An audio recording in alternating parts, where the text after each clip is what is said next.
watching Goal Line Extended, presented by LACROSSE Flash.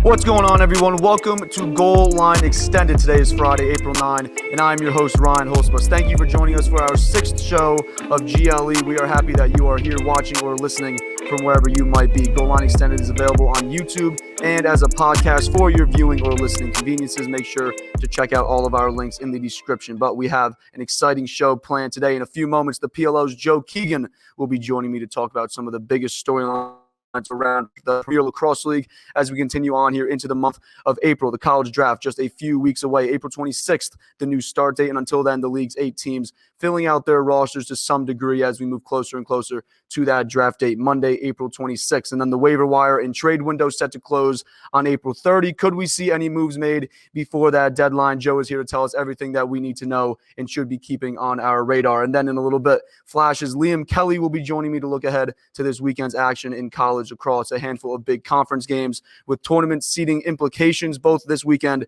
and throughout the rest of the month of April. Liam and I have you covered. Stick around and you'll be able to catch that. And then to wrap up today's show, Waterdogs, LSM, Rochester Knighthawks transition man, and Team Canada's all-world defenseman, Ryland Rees, will be joining me. You don't want to miss it. So stay right here on GLE as we get right into today's show. And as I said, joining me now, Joe Keegan from the PLO and PLO Stats. Joe, what's going on? How you doing? Welcome to Goal Line Extended.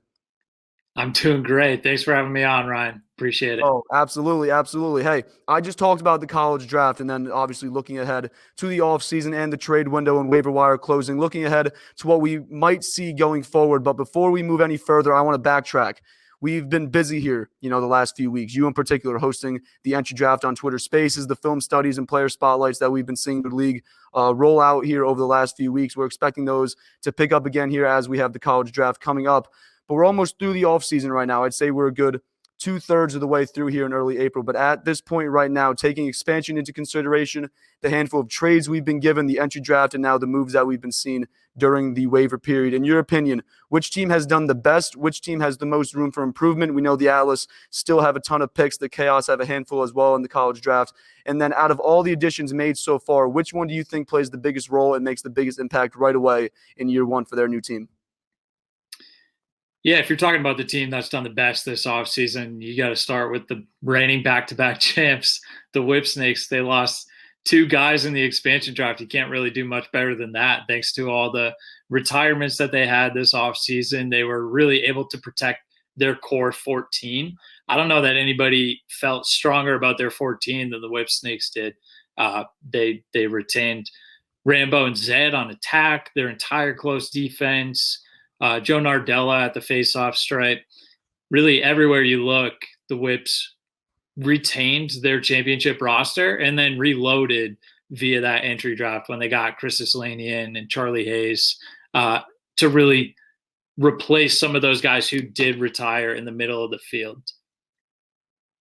I had that ready for the end of the show. How did we allow the Whipsnakes to do this here? How did we allow them to get even better? They got Matt Abbott through the waivers, letting Brian Cole slip to the 3rd round. How do we allow this to happen?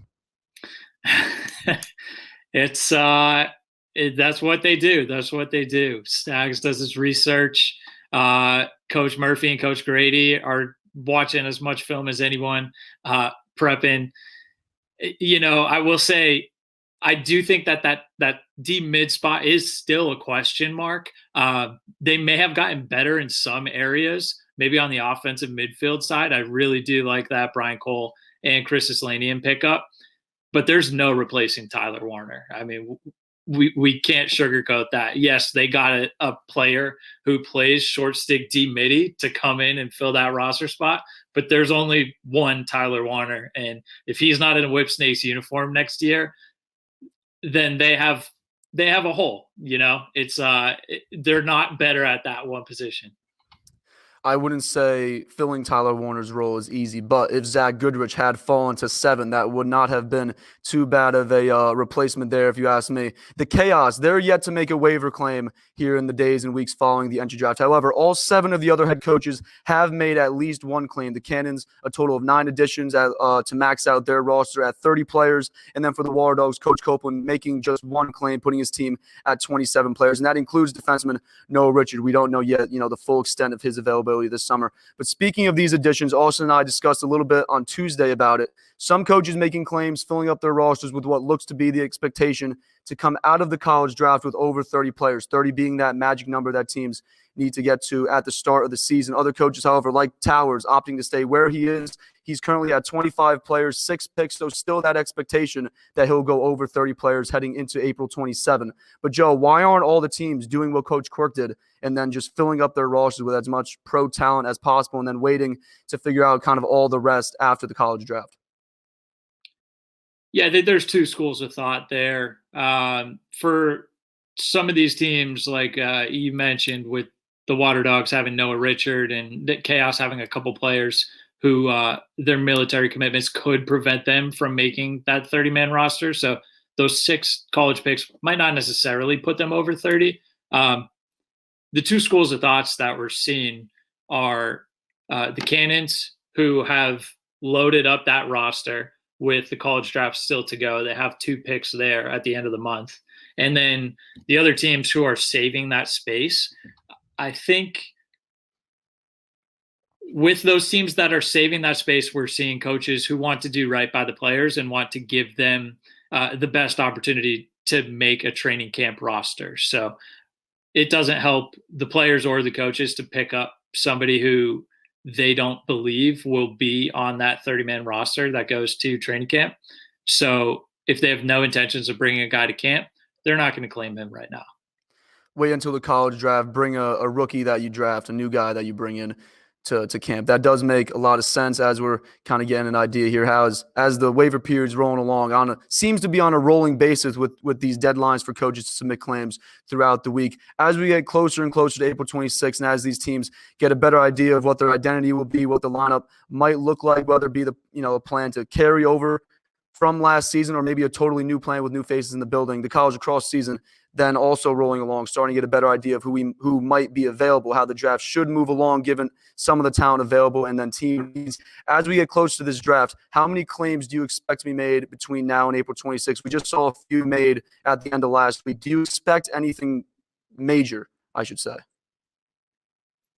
I wouldn't expect anything major. I think there are a couple spots still to be filled. The Whipsnakes need a backup goalie after losing Jacob Stover. So whether they pick one up now or they wait to see how one of these camp battles plays out. The Redwoods right now are one of several teams with 3 goalies on their roster. They just brought in Brian Phipps.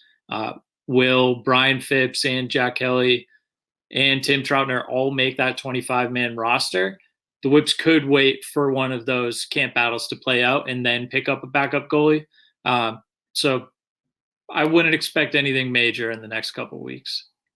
The Whipsnakes with 1 goalie, the Chrome with 1 face-off man. The Atlas do have Chris Matz, but I'm not entirely sure of his availability for the summer. So there are a few teams kind of just highlighting face-off and goalie that do have 1 guy, so probably set to add a backup. Moving along here, let's look ahead to this college draft, a team that we've been watching very closely this offseason, aside from the expansion team, the Cannons. We've been keeping a very close eye on Ben Rubier and the Atlas. Rubier making a flurry of moves leading up to the expansion draft. He sent Paul Rabel to the Cannons, shuffled around some entry in college draft picks. He picked up the last pick of the first round in the upcoming college draft in that Paul Rabel trade. He also sent Ryan Brown to the Waterdogs for Andy Copeland's second-round selection. That is the 11th overall pick of the draft. It will be his 4th within the first 11 selections if he keeps all those picks, and then he won't pick again until 17 at the top of the 3rd round. Joe, it seems like Duke's Mike Sowers was a lock to go first overall in this college draft since he decided this time last year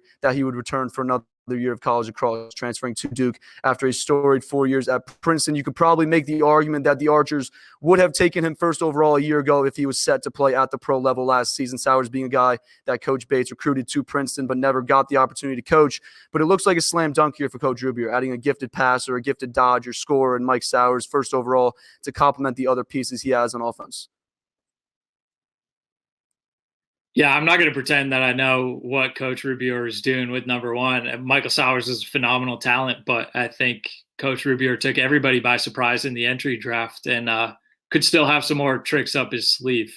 I'd say Jared Bernhardt from Maryland, Jeff T from Cornell are as much in that conversation for the number 1 pick as Sowers is.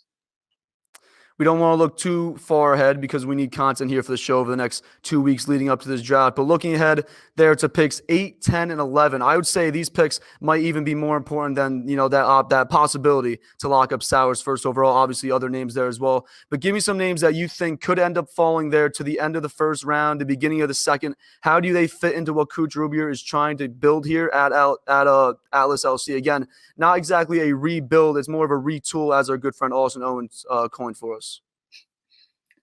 Yeah, I like the retool. I think Rubier probably likes that too. He's not a fan of the rebuild name. But whether they're retooling or just building, for this 2021 season, there are going to be a lot of opportunities to add talent at 8, 10, and 11.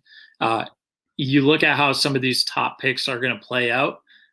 We can see some guys who maybe don't necessarily fit a role on one of those top 7 teams picking in the draft. A guy like Mac O'Keefe, who's a left-handed sharpshooter, might not fit on one of those teams that already has a lefty, so he could slip down there. Maybe a guy like Connor Kirst, who right now is really playing out of position, playing down on attack, not producing the same as he was earlier in the season or maybe at Villanova, or not producing in the same way that he could in the pros. He might be a better pro than he is a college player as a sort of two-way guy between the arcs, especially with that 2-point line. So 2-point line, shortened field could play to his advantage.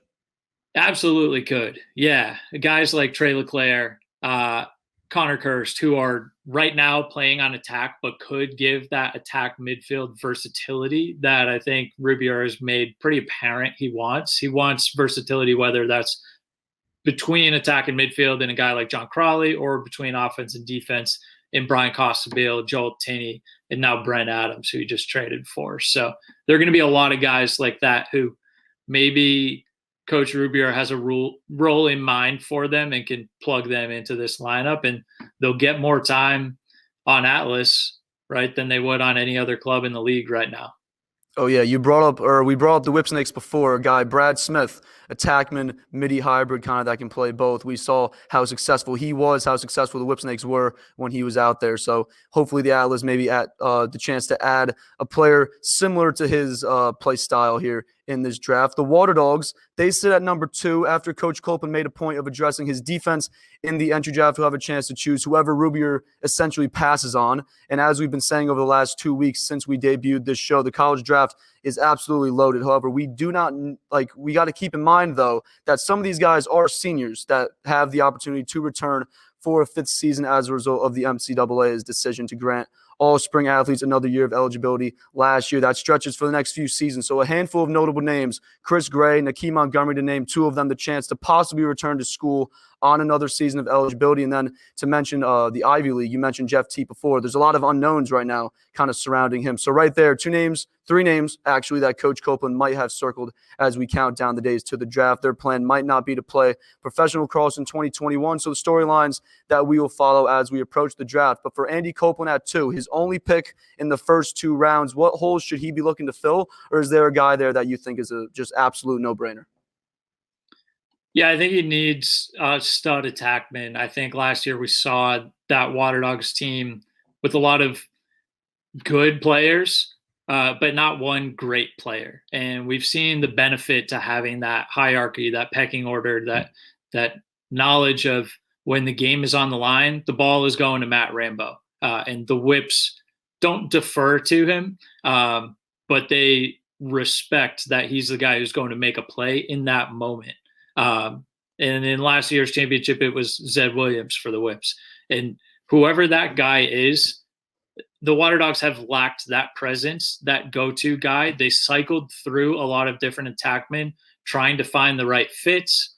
So at number 2, they absolutely need to add a guy, whether it's Michael Sowers or Jared Bernhardt or Jeff Teat. Like you said, they're essentially picking from whoever Rubier passes up. So all 3 of those really could be that guy for the Waterdogs. Definitely the opportunity here to get a stud attackman, as you're saying here at number 2. Talking to Joe Nardello last week, I interviewed him last week. He says every team here at the top of the draft should be looking at TD Ierlan as that no-brainer. And then I posed him this, given the Waterdogs face-off situation. Obviously, he's not on the Waterdogs, but just in conversation, keep Withers as your lead guy. Get someone to complement him, similar to what we saw Drew Simino do last summer, and then trade out of 2 to a team that wants to secure TD. As Andy Copeland, you hopefully get a nice package of picks and maybe a player there in that trade. Now, I'm floating that idea out there, just kind of floating it around for Copeland at 2, and then I would say for Sudan even at 3, given that Copeland seems to have found his face-off man in Withers. Sudan has Connor Farrell manning the X. He's been great over the past 2 seasons. So I'm flowing that out there just for those 2 teams. The Redwoods and the Archers, I'm thinking, being the 2 teams most likely to make a move to secure him. The Redwoods selecting there at 4, the Archers at 5. Do you think we see something like this, something, maybe not in this regard to go try to get TD, but any kind of trade really to move up in the first round? Andy Towers also holds 6 picks, as we mentioned before. Yeah, AT has a ton of picks. He got his guy Max Adler in the entry draft, but I wouldn't rule him out targeting an Ivy face-off guy. He's sure to have his eye on TD. I think that really is where you draw the line, right? You said that 3 pick for Chrome. That seems to be where you need to get to, potentially higher if you want TD. So if it's the Waterdogs training down, I think it's a matter of securing, like I said, one of those 3 stud attackmen, Bernhardt, Teat, or Sowers. You don't want to trade down and put yourself out of that range and end up in the same situation you were in last year, where you have a lot of guys who can all make a case to get time on the field.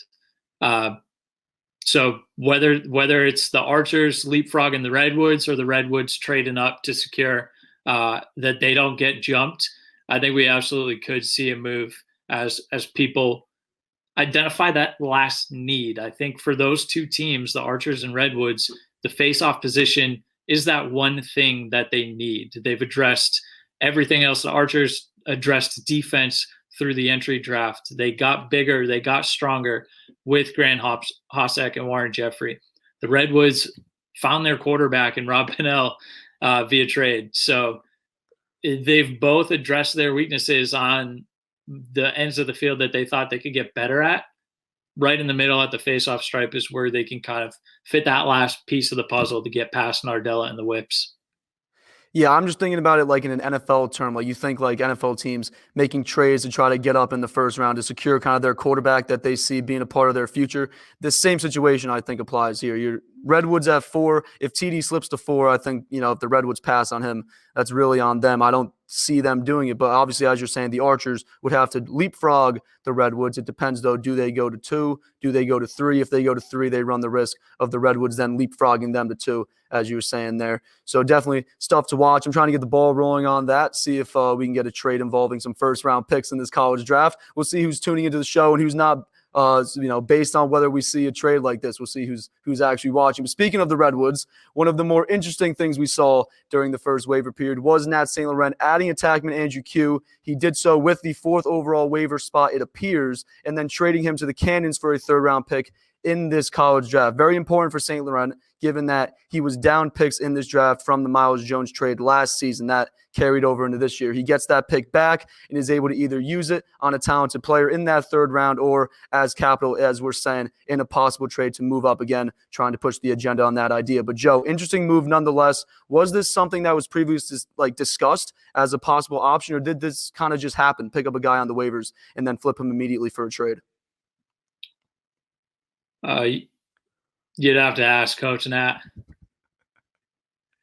So this, I guess, just kind of came to part. This is a really good move, though, I think, for St. Laurent. And then really for Quirk, adding another lefty attackman. As we're saying, there's so many lefty shooters out there. As we're saying, Mac O'Keefe going to be tough to try to find a spot for him. But Andrew Q, how does he fit into this Cannons team that they're starting to build here? Yeah, I think he fits in really well. Out of those lefties who were available, I think Mark Cockerton and Andrew Q were really my favorites. And I'm sure Coach Quirk put in a claim for Mark Cockerton and got jumped by the Atlas. Quirk has coached Cockerton for years now with the Cannons. So he missed out on Carkerton and really put an emphasis on finding a guy like Q. I'm sure they could still add another lefty if one falls to them in the college draft. I would not rule that out at all. But for now, it gives them something that they weren't able to find in that expansion draft. They got Deemer Class, who's a left-handed shooter out of the box. They got Brendan Gleason, who's more of a dodging, really a midfielder in this league who can invert and beat his man off the dribble. Not exactly an off-ball lefty. When we talk about like a capital L lefty, we're thinking of those guys, who are sitting on that pipe and can finish inside or sling from the wing. Absolutely. And hey, we talked about the Atlas. We talked about the Waterdogs, the Archers and Redwoods, obviously looking for probably a face-off man, I would expect. The Chrome, what do you see as a need for them heading into this draft at third overall? Yeah, I think they're in a unique spot where they retained so much defensively, even though they lost a few guys in the expansion draft. They're getting Joel White back, and they really like their core on that end. They protected Tom Rigney, who played in the MLL last summer in their bubble, but will be with Chrome this year. They're really solid everywhere. So I think they're in a unique spot where they can take the best player available, and that might end up turning some heads, right? Because whoever you peg Chrome to pick right now, if you're picking based on a need, good luck finding a need on that team. I think they're going to take the best player, regardless of who they have currently on their roster, which could shock some people. That could be a Mike Sowers. That could be a Jeff Teat. That could be a Jared Bernhard. That could be a Mac O'Keefe if they see him as possibly that best player. Handful of names there towards the top of the draft. Loaded draft, as we're saying. Even a defenseman, we could see JT Giles-Harris possibly as a possibility there at third overall. Joe, I want to thank you so much for joining me here on GLE. Liam Kelly will be joining me next to talk college lacrosse. Don't go anywhere. We will be right back.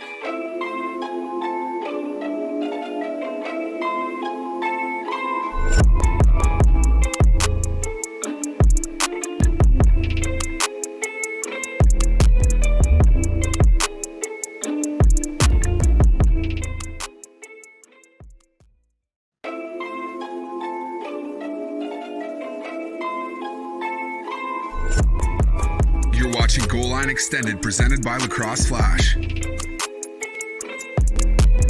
Welcome back to GLE. Happy Friday to all of you out there. I hope you're all having a fantastic day. And if you're not, well, we're hopefully about to change that. And by we, I mean myself and Liam Kelly. And how are we going to do that? You might be asking. By getting you set for another weekend of college lacrosse action. We have top-ranked Duke heading to Notre Dame to take on the fourth-ranked Irish. Virginia, number 6 in the country. In the Inside Lacrosse rankings, they travel to North Carolina to take on the number 3 Tar Heels after their first loss of the season last week. The Patriot League flips those matchups that we had last weekend. We'll have Army and Loyola, and then Navy and Lehigh on Saturday. All 4 teams vying for seeding as we head into the last few weeks of the regular season, with Lehigh out in front at 5-0 in conference play. In the Big Ten with a trio of matchups as Maryland and Rutgers try to lock up the top 2 spots. In the conference, Ohio State with a chance to make their claim for that 3rd spot in the Big as they host Johns Hopkins. As always, make sure to subscribe, follow the show as well as Lacrosse Flash on social media, and check out lacrosseflash.com. Joining me now, as I teased there in my little introduction, Liam Kelly, Lacrosse Flash analyst. Liam, welcome back to the show. How you doing, my man? Hey, happy to be back again. Absolutely. I think we lost you there on that beginning, but we're all good. Hey, before we get into those games that I mentioned there off the top, a game that is going on right now, I actually have it pulled up right here on a computer screen in front of me. I'd imagine before the end of the show, we'll have a final score, but just talking about it as it gets going here, Albany at Syracuse, an important game really for both of these teams. For Syracuse, they've dropped their last 2 games, both conference games against Duke and now Notre Dame last weekend, needing to get back on track here before they get back into the ACC play before May. North Carolina, Virginia, and Notre Dame still on the schedule ahead of a scheduled game with Utah in May, and then the ACC tournament. So an out-of-conference game that Syracuse would really, like to win here. And then for Albany, they're in a similar situation. They've lost 2 conference games, sit a game behind Stony Brook, UMBC, and Vermont in the America East standings, and they play UMBC and Vermont in back-to-back weeks beginning on Sunday. So a really important game for Albany, who are without, remember, attackman Tehoka Nanticoke. Liam, as this game gets started, how do you see it playing out? And then for each team, some keys that you're looking for that are necessarily not going to determine the outcome in this game, but going forward, they might play a pivotal role. Yeah, obviously this is going to be an exciting matchup, and it's going to tell a lot about these teams as they're going. We got Q's looking to bounce back, and I think they will. The benefit for them is that they play a really, really strong strength of schedule. So I would imagine that this was kind of a circled game for them, looking to come out of a tough stretch with Duke and Notre Dame. So just look for them to see if they can get that production back up. And then out of Albany, they, like you said, they're missing Tehoka. And the big thing is going to be seeing how they can compete down the stretch. We've seen them individually playing game here, game there without him, and they've proven that they can compete. But this team's the next level, and they're going to be a tough test today. As for things to watch, I think we just got to see that continued production from Syracuse's kind of second line. We've seen it. They've been throwing out highlights. Siebold had that wraparound goal last week. And then really from Albany, they're going to be tested through their defense. So they lose an offensive star, and how can that defense, step up now that they're going to have a bit more weight on their shoulders? Albany and Syracuse on right now as we speak. By the end of the show, we should have a final score and a quick reaction, so make sure to stick around for that after Waterdogs LSM. Ryland Rees, who will be joining me soon.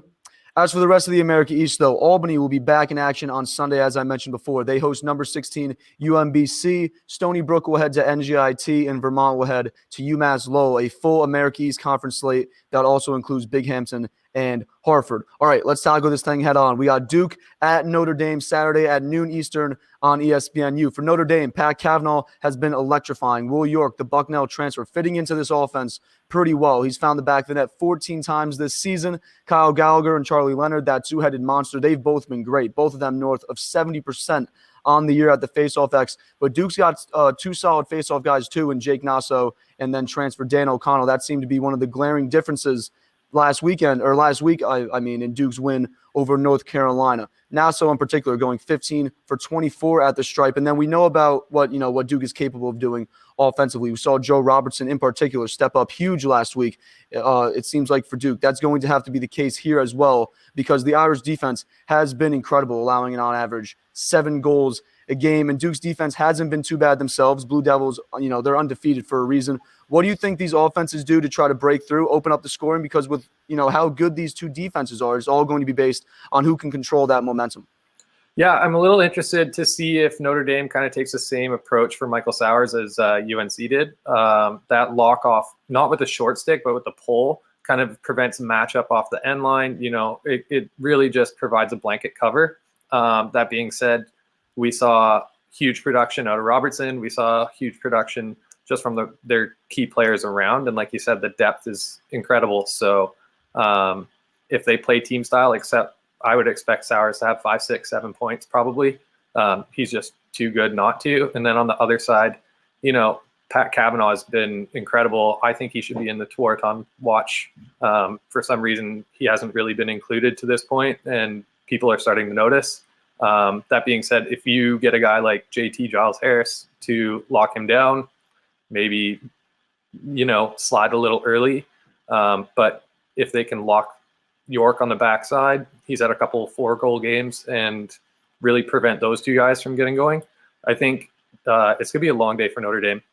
I talked about it last time I was on here. All the face-off guys in this game are going to be huge, and I actually think that it might kind of cancel each other out. So really, like you said, those defenses and then the offense responding. But I would expect if Notre Dame keeps with their, traditional team defense, then Sowers will have room to be a bit more flexible and, creative than he was in that last game. And then on the other side, somebody's got to stop Pat Cavanaugh. And I think that this is the game for JT Giles Harris to really, show why he's that number 1 deep prospect. You bring up Pat Cavanaugh. We're going to be talking a little bit later on about some Tewaaraton players, obviously some finalists, and then maybe some guys that we're not talking too much about, Pat Cavanaugh possibly being one of them right now. But the other ACC matchup we have this weekend is Virginia and North Carolina. UNC coming off their first loss of the season to Duke, and they are just, getting started on their ACC schedule. They'll close out the regular season with all conference game and then a rematch on Sunday, May 1st at home against Duke before the ACC tournament begins. We didn't see very much offense out of the Tar Heels last week. Chris Gray held to 2 goals. Tanner Cook had 2 as well. How does North Carolina get this offense going? That's how they managed to win their first meeting with Virginia. Well, I think it's going to be more of the same that we saw in that first matchup.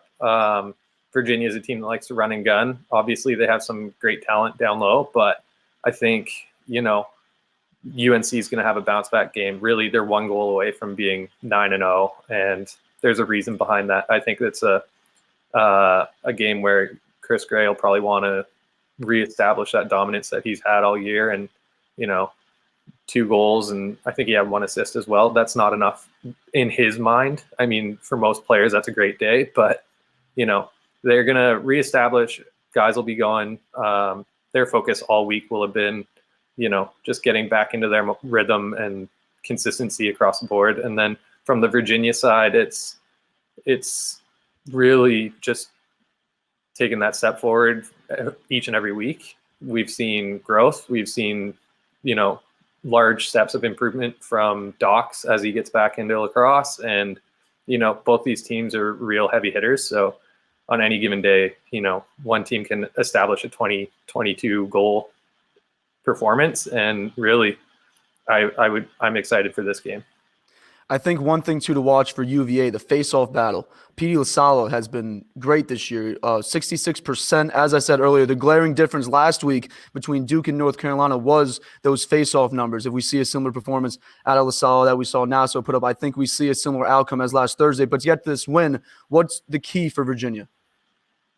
It's going to be slowing down UNC.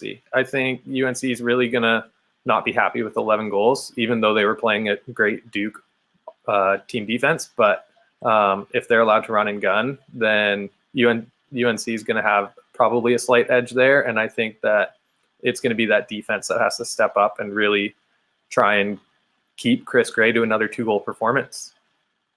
Virginia and UNC Saturday at 2 p.m. Let's move on to the Big Ten. Rutgers heads to Penn State, as mentioned before. Ohio State will host Johns Hopkins, and Maryland, the number 2 team in the country, will travel to Michigan. Liam, we've been saying the last few weeks on this show that Maryland is the clear number 1 out of the conference here. Rutgers seems to be the clear number 2. So we just need to see, how the rest sort of, play themselves out here. Ohio State moved up 2 spots following their loss to Rutgers, be it a 1-goal loss, but looking like they could make a case for that 3rd spot. What do they need to prove this weekend? Well, I think Maryland's established it. We're done with that conversation, moved on. Rutgers, I think a 10-9 win over Ohio State might have been a little bit of self-doubt. They really had a good, solid first game against Maryland. And then, Maryland probably crushed a little bit of spirit where Rutgers thought they would be able to bounce back and kind of get a win out of it. But, Ohio State, their Trey LeClaire, their offense, they're dynamic, they're powerful, and they can really, compete with the best of them. And I think in my eyes, they are number 3. I don't think Penn State's got enough to come out and win a game versus Rutgers this weekend. I don't see Michigan being able to claw their way back, even though they did have a win over Hopkins. And then, Hopkins has had a tough schedule just this entire year. So I think I would expect Ohio State to have a big weekend, establish themselves in that 3rd spot. I think Rutgers, Penn State's going to be exciting to watch. Penn State has shown that they can play throughout the season. They just haven't had enough consistency to be there the whole time. Mac O'Keefe's still, I think he had 3 goals his last game. He's still chasing that goals record. And when they're clicking, they're very tough to slow down. They have good face-off guys. They have good team defense, great goalie. So as long as everyone comes to play, they're going to be a tough win for Rutgers, especially after, seeing a little bit of a slowdown from their early season surge. And then, the Big Ten's the Big Ten. Anyone can win it anytime. So it's hard, but I think we've kind of seen where those rankings lie at this point. You bring up Ohio State, really kind of solidifying themselves as that number 3. Obviously, we'll see over these next couple games if they can do that. Not how they can do that, but if they can do that. I look at Penn State. I think they have the most likely chance to land that 4th spot, and that could be a very important seeding spot, home field advantage possibly for that first round of the tournament at stake, given that the top two teams would get a bye to the second round. And I say that not because they have the easiest remaining schedule, but more because they kind of control their own fate. Johns Hopkins and Michigan both play Rutgers and Maryland on their remaining season schedule, whereas Penn State, as we're saying, has Rutgers this weekend, and then Michigan and Ohio State. If I was a betting man, obviously, my bets would be on Penn State to come out on top here in that group.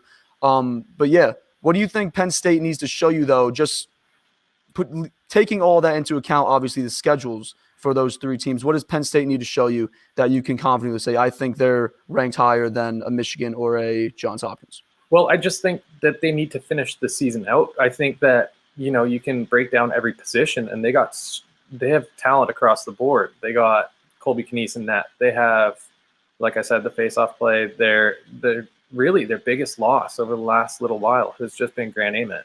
And if somebody can find a role that is that distributor, creating open passing lanes, skip lanes, finding all the guys that can finish, because you have guys that can finish inside. You got Mac O'Keefe shooting outside. You've got guys that'll run through sticks. If they really just establish somebody as being their go-to, they're really their spark plug on their offense, and that's going to be it. That'll be it for me. I think they're too talented on paper, minus one guy that was really the catalyst, that there shouldn't be a drop-off like we've seen. We will see how Penn State fares this weekend against Rutgers. And moving on to the Patriot League, for the second week in a row, the Patriot League is gifting us 2 phenomenal matchups. Army, off their loss last weekend to Lehigh, they head to Loyola, who's fresh off a win last weekend against Navy. And Navy, now ranked number 19 in the country by Inside Lacrosse, plays Lehigh at 4 p.m. Saturday. Lehigh currently sitting at the top of the conference at 5-0 on the year, 4-0 in conference, and all the way up to number 7 in the Inside Lacrosse media rankings. We're looking forward to those 2 games. And another big game as well in the Patriot League, friend of the show, Reese Eddy's alma mater, Boston University, plays at Colgate on Saturday. The Terriers right in the mix in the Patriot League, sitting at 5-0, 3-1 in conference play. 5-2, 3-1 in conference play. Liam, out of these 3 matchups, what are you most looking forward to watching? I think it's probably going to be this Army Loyola game. Actually, you know what? I'm going to change that. I'm going to say this Navy Lehigh game. I really think that, Lehigh's coming off the Army win. Navy just lost to Loyola, but Loyola's been, outside of that one Towson game, really, they've been excellent. And even though I did call that Towson loss, I just didn't think I saw Loyola pulling a full season, sweep across that. And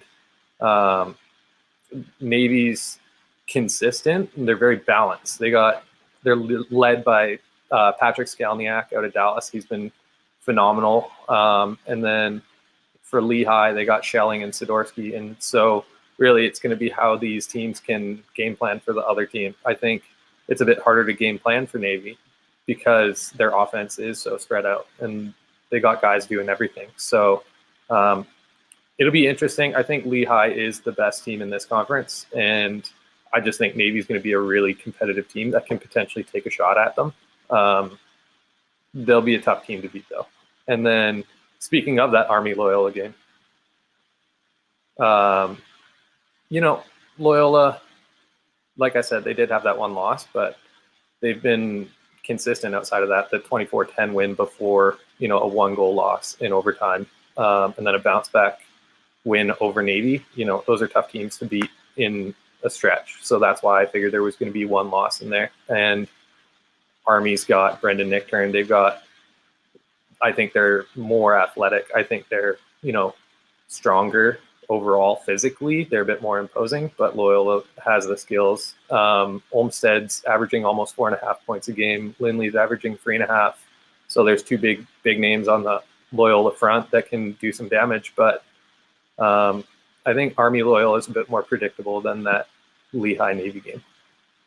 We will see how those outcomes come out of the Patriot League. Very excited for those games. We have some other notable college lacrosse action going on this weekend as well. The 20th ranked team in the country, Villanova, traveling to Denver to take on the Pios, who are undefeated since those 2 losses to Duke and North Carolina at the end of February. Cruising along as of late. TD has been great since joining the team, 25 of 26 in 2 games. So we'll see how Villanova fares in the face-off department. And in this one, number 10, Georgetown will head to Marquette, and then we'll see that much-anticipated rematch in D.C. next weekend between Georgetown and Denver. Denver taking the first meeting back in mid-March. And tonight being Friday night, Ryan Tierney and number 18 Hofstra will head to UMass. We got a full slate this weekend, and then an ACC battle to look forward to on Thursday as Duke heads to Virginia. And we should learn a lot more about those 2 teams this weekend as they each have another big test. Liam, thank you for joining me, my friend. We will be back on Tuesday to recap these scores. But before I let you go, the Tewaaraton Award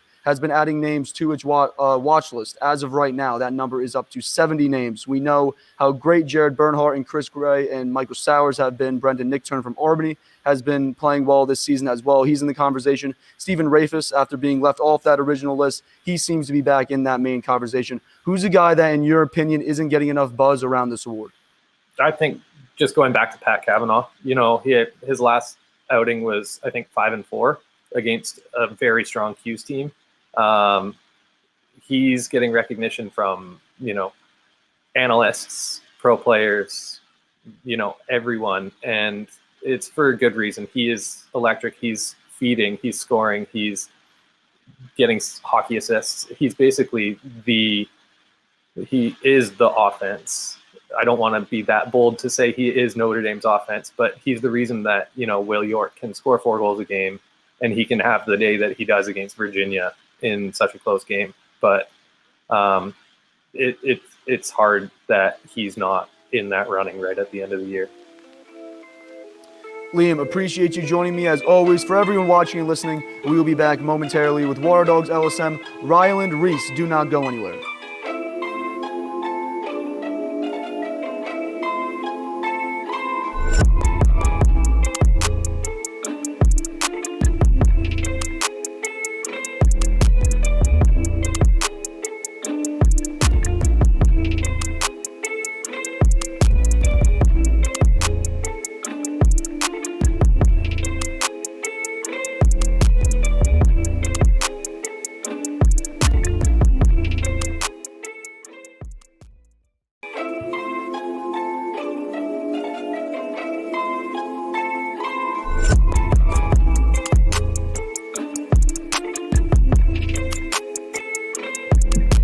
Welcome back to the show. Friday, April 9. I hope you're all having a great day wherever you might be. Beautiful day here in Columbia, South Carolina. At least today being Wednesday, trying to rival that beautiful weather that our good friend Eli Gobrecht had on Tuesday out in San Diego. I think it's like 90 degrees here today, so we love to see that. Cannot beat incredible weather. But speaking of San Diego, our next guest is also coming to us from the West Coast, out in Vancouver. He's a member of Team Canada, an all-world defenseman during Canada's 2018 silver medal campaign in Israel. He was also the 2019 America East Defensive Player of the Year in his senior year at Stony Brook, a 2019 MLL All-Star for the Boston Cannons in his rookie season, and now he's headed into year 2 as a member of the Waterdogs Lacrosse Club. Joining me now, Waterdogs LSM and Rochester Knighthawks transition man, Ryland Rees. Ryland, what's going on, my man?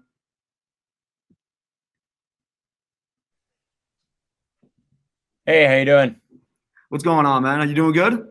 Yeah, doing well. Just staying safe, trying to get through this pandemic, and looking forward to the season coming ahead. Absolutely. Hey, let's start with Stony Brook, the Seawolves. You guys have been looking pretty solid so far this season, 6-3 on the year. One of those losses came at Syracuse in the Dome, big ACC test, coming off 2 tough road losses back to back. We'll let that one slide. But then those other 2 losses, the first one at Hofstra, high-scoring game. Hofstra escaped with that one, and then the heartbreaker against UMBC in 4 overtimes. It doesn't get much worse than that. But 6-3 on the year, 4-1 in conference, still tied atop the conference standings. And then to close out the season at the end of this month, you'll host UMBC in a rematch and then head out to Vermont. Both those teams also sitting at 4-1 in conference play. We'll see how that all shakes out and how it affects the conference standings heading into tournament play. But Ryland, heading into the last month of the season, what have you liked from what you've seen from this Stony Brook team so far, and how do you think they fare through the rest of the season and then into May? Yeah, it's good. Their offense, let's say, is clicking on all cylinders. They haven't had problems scoring goals this season. A tough one against Hofstra and UMBC. I've been there against Hofstra. Ryan Tierney is a hell of a player. There's a lot. He's so versatile, does so many things differently, and does so well. Their defense, Devin O'Leary is doing a great job kind of picking up where I left off. He's starting to put the ball in the net, coming into his own there, and it's great to see. You never know what that UMBC team, I've lost them a couple of times in my career. They go back and forth between a zone and man-to-man defense, so it's hard to get into a rhythm offensively. So hopefully they can figure that out. And talking with some of the guys on the Stony Brook team, they're loving it. They're just going out competing and just playing their best every game.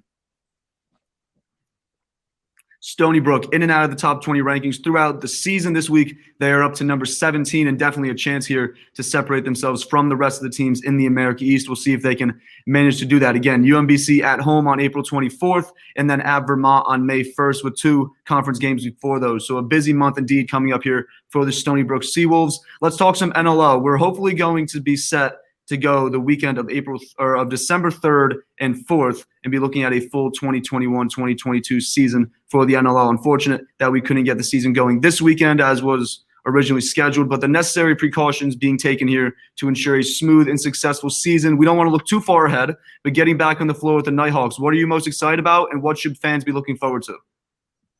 I think we had a lot of close games that we could have come out with on top. We are a new team. We're just getting used to each other, playing with each other, and just building that chemistry. So, I'm really excited for when December comes, get back to training camp and competing with those Knighthawks again. I think the talent that we have there is phenomenal, with guys like Sean Evans, Turner Evans, Holden Tony, Curtis Knight. So, just building off of how we ended last year, unfortunately with COVID and how this season ended and not being able to play the rest of the season. I'm excited for the 2 guys to come back healthy, ready to go. Everyone's just kind of doing their part, getting their workouts in now and preparing for season. So I couldn't be more excited for December to come. Definitely helps when you have a full 2021 season for the PLO coming up. And that is the reason why we don't want to look too far ahead, because that 2021 PLO season is coming up first. June 4th is when games will get underway, and the league just announced this week that we should be getting a schedule sometime next week as we approach the 2021 season. Before we get into talking about the team that you'll be heading into training camp with, I want to talk about a guy that you lost in expansion, Brody Merrill. Incredible leader, incredible player, practically a coach on the field. You've played with him now professionally at the international level with Team Canada. He was recently drafted by the Cannons in expansion, a key piece of your defensive unit a year ago in the championship series. Heading into this season, Coach Copeland, he's made a handful of additions already, but what's the plan to replace Brody Merrill if that's even possible? That's one of the players it's pretty irreplaceable. He'll probably go down as the best long pole to ever play. Not only just the skill that he has, but the leadership that he shows and the help that he gives to his teammates. I've learned a ton from Brody, whether it's watching him growing up or playing with him in Israel or playing with him on the Waterdogs. He's just always that leader and that vocal player on the defensive end, kind of tying things down. So it's really hard to lose Brody, but Coach Copeland did a really good job in bringing in, another kind of veteran guy in Liam Burns, who's played at the top level, who's a phenomenal long pole, likes push transition, but also he's really good with that help defense and communicating. And we're excited for him. And then another guy, Ben Randall, I played with him for a year at Stony Brook. He was a phenomenal long pole there. He moved on to Ohio State and, doing his All-American and doing what he does best. And so I know Benny pretty well, and he's a phenomenal defender. And these are 2 great additions to the Waterdogs to help that defense and, hopefully helping us communicate, work together a little bit better and having a little bit better help D. And, that's something we got to be better at and I got to be better at, and we're looking at for this coming season. Liam Burns grabbed in the 4th with the 4th overall pick by Coach Copeland in that entry draft, and then Ben Randall slipped really to the 3rd round. He dropped a little bit farther than a few of us expected. But you had these 2 poles, guys that have experience, as you're saying, playing against the best at the professional level. Another name that your team lost in expansion was faceoff specialist Drew Simino. But with Jake Withers on the roster, I have to imagine you're pretty comfortable with where your team sits in terms of the faceoff game. A fellow Canadian, we saw that Canadian faceoff line a lot in the championship series with Withers at the dot and then yourself and Zach Courier on the wings. As fans, should we expect to see some of the same in 2021? It seemed to work well last season, create a lot of good transition off the draw. Yeah, for sure. And, it's great being able to play with guys that I've played with before in Israel with Courier and Withers there. It's hard to see Drew leave. Him and Jake did a phenomenal job last season, going on and off and keeping the other faceoff guys honest. I'm sure you'll see a lot of that Canadian line, but I'm sure you'll see a lot of different things too. Liam Burns might be up there on the wing. I'm sure there's going to be other faceoff guys that are going to have to help Wiz out. So, I'm excited for, Wiz. I know he's been training hard. I know Courier's always training hard. So I'm excited to get back on the faceoff line with those guys and compete for some loose balls. Your team yet to add a second faceoff man, but we will probably see Coach Copeland pick one up before the season starts. We talked about the defensive additions that Coach Copeland has made thus far this offseason, but before the entry draft, he went out and grabbed attackman Ryan Brown. He sent his second-round college draft pick for him in a trade with the Atlas, and I have to say, that seems like a steal. I don't think you get a shooter anywhere near Brown's caliber in the second round of this draft. But this addition to your team's offense, what should he bring to the table? And then having him in the locker room, a veteran in those team huddles, him being on the offensive end while you run those transitions, think about pulling up from 20 or so out. What are you most excited for in terms of welcoming Ryan Brown to this Waterdogs team?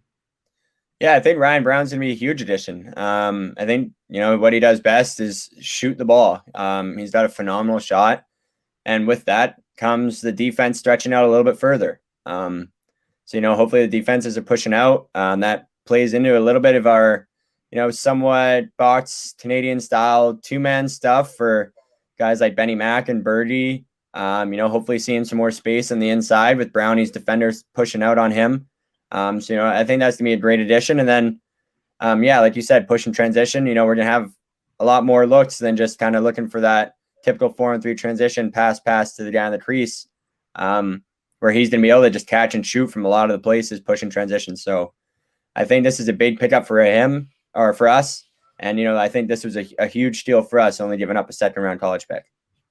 Hopefully we'll see that offense come together. And obviously we have a college draft coming up. You guys sit at number 2, so hoping to take advantage there of that pretty valuable pick that you have. Ryland, I want to thank you so much for taking the time to join us here on Goal Line Extended. Looking ahead to this 2021 PLL season, we're about 3 months out, but it's coming up fairly quickly. What are you most excited for? I'm just excited to play again. The last time playing an actual game or a practice was with the Waterdogs in Utah there for the tournament. I'm just super excited to get back out in training camp, compete with these guys again, and then, play my first full season in the PLL. And I'm super excited to travel around the States, play games, and, just try and get a better season with the Waterdogs and a full season this time. When I talked to you last year, I remember we were talking about I think they might have had it scheduled that they were going back to Stony Brook, but is there a thought that the PLO will be taking the trip to Long Island and playing at Stony Brook again like they did in 2019?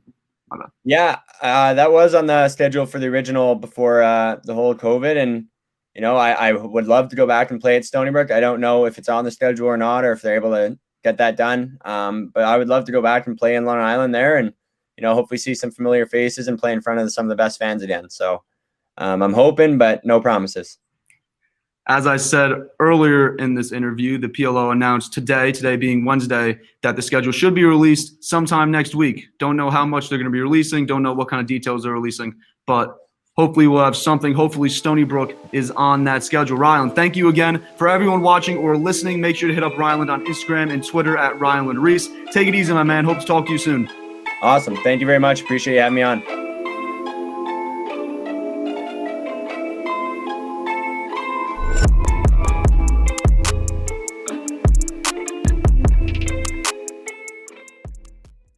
All right, everyone, that is going to do it for our 6th show here of Goal Line Extended. I want to thank you all for watching and or listening. If you are not already, make sure to subscribe to the show on YouTube as well as on whatever podcast platform that you use. Search up Goal Line Extended and you should find it. You can also follow along Goal Line Extended on Instagram and Twitter at GL Extended. All the links that you will need will be in the description of the video or podcast that you are viewing or listening to right now. We will be back on Tuesday to recap this weekend's slate of games and whatever else goes down in the world of lacrosse. Maybe a trade, some waiver period pickups, who knows? That's why we are here, so make sure to follow and subscribe to this show so that you don't miss the show. I hope that you all have an incredible weekend, and we will see you on Tuesday.